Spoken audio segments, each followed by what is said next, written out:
Faida ya kwanza ya kuomba kwa kunena kwa lugha, kwa faida ya kwanza ambayo Yesu alikusudia na alijua itatusaidia kwa kuomba kwa lugha.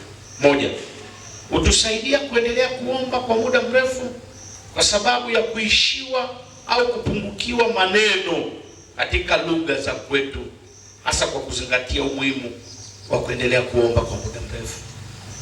Utusaidia kuendelea kuomba kwa muda mrefu hasa pale tunapoishiwa maneno au kupungukiwa maneno ya kuomba katika lugha za kwetu, ukizingatia umuhimu wa kuomba au kuendelea kuomba kwa muda mrefu. Mungu hatusikii kwa sababu tunakaa muda mrefu tukiomba, lakini Mungu anathamini kile kitendo tu kwamba umeacha mambo yote ukatenga muda kukaa naye. Mungu anathamini. Lakini jambo la pili tulisema tunakaa na Mungu muda mrefu ili kwa njia ya Roho Mtakatifu atubadilishe kufikiri kwetu, ili mawazo yetu yaendane na ahadi zake alizotuahidi katika neno lake. Kama tulivyosema leo asubuhi kwenye Waefeso 1:3, tumebarikiwa kwa baraka zote za rohoni. Biblia inasema umebarikiwa kwa baraka zote za rohoni, lakini ukiangalia mazingira hayaendani na kile ambacho kiko kwenye Biblia. Kwa tunapokaa na kuomba kwa muda mrefu, Roho Mtakatifu anageuza kufikiri kwetu ili tuweze kubaliana na ahadi zilizo katika neno la Mungu. Na tukishakubaliana na zile ahadi kwamba ni zetu, tunazisema katika kuomba. Kitabu kile cha Wakorinto wa kwanza mlango wa 2 tulisoma, na mimi nisome tena kama niko vizuri. Wakorinto wa kwanza mlango wa 2 mstari wa 10, anasema lakini Mungu ametufunulia sisi kwa Roho, maana Roho huchunguza mambo yote, hata mafumbo ya Mungu. Turuke tena mstari wa 12. Lakini sisi hatukupokea roho wa dunia, bali Roho atokaye kwa Mungu, makusudi tupate kuyajua tuliyokirimiwa na Mungu, na hayo twayanena si kwa maneno ya kufundishwa kwa hekima ya kibinadamu, bali yanayofundishwa na Roho, tukiyafasiri mambo ya rohoni kwa maneno ya rohoni.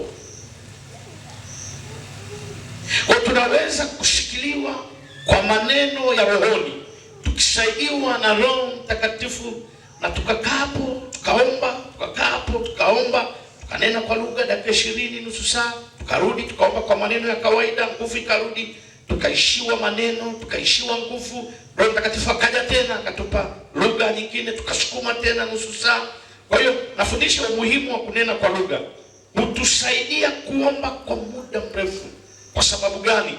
Tunapoomba kwa lugha za kwetu tunaishiwa maneno. Tunaomba tunafika mahali maneno yanaisha. Unarudia unachoka. Unarudia unashikwa na hasira. Kwani ni kitu gani Mungu elewi? Ni kitu gani Mungu usikii? Ukishafika hiyo point, Roho Mtakatifu anakuja, anakusaidia kuugua ndani yako kwa lugha isiyoweza kutamkwa. Maana mara nyingi sisi huishiwa maneno na nguvu kwa sababu ya mizigo tuliyobeba. Tunaenda kuomba, tunataka tuendelee kuomba, tunataka tukae na Mungu, lakini kwa ajili ya mizigo tuliyobeba hatuwezi kukaa hapo kwa muda mrefu. Kwa hiyo tunapoomba kwa kunena kwa lugha, na ndio maana Paulo anasema na mimi ninatamani ninyi wote mnene kwa lugha. Ningetamani kila mmoja atake karama hii ya kunena kwa lugha. Kwa nini? Nasema na yeye Mungu alimpa karama hii ya kunena kwa lugha, ikamsaidia kudumu na kuomba kwa muda mrefu. Kwa hiyo tusaidia kubeba mizigo au mzigo tulio nao ndani yetu. Maana mara nyingi sisi huishiwa maneno au hukosa maneno ya kumweleza Mungu juu ya hali tunayoiona na uhitaji tulio nao wa kuona Mungu anaingilia kati kwa uharaka. Narudia, utusaidia kubeba mzigo tulio nao ndani yetu. Maana mara nyingi sisi huishiwa maneno na huishiwa nguvu, hukosa maneno ya kumweleza Mungu juu ya hali tunayoiona. Kuna saa tunaombea nchi, unafika mahali unaangalia hali ilivyo, naishiwa maneno ya kumwambia Mungu. tunaishiwa maneno ya kumwambia Mungu juu ya hali tunayoiona na uhitaji tulio nao kwa Mungu, ya kutamani Mungu aingilie kwa haraka.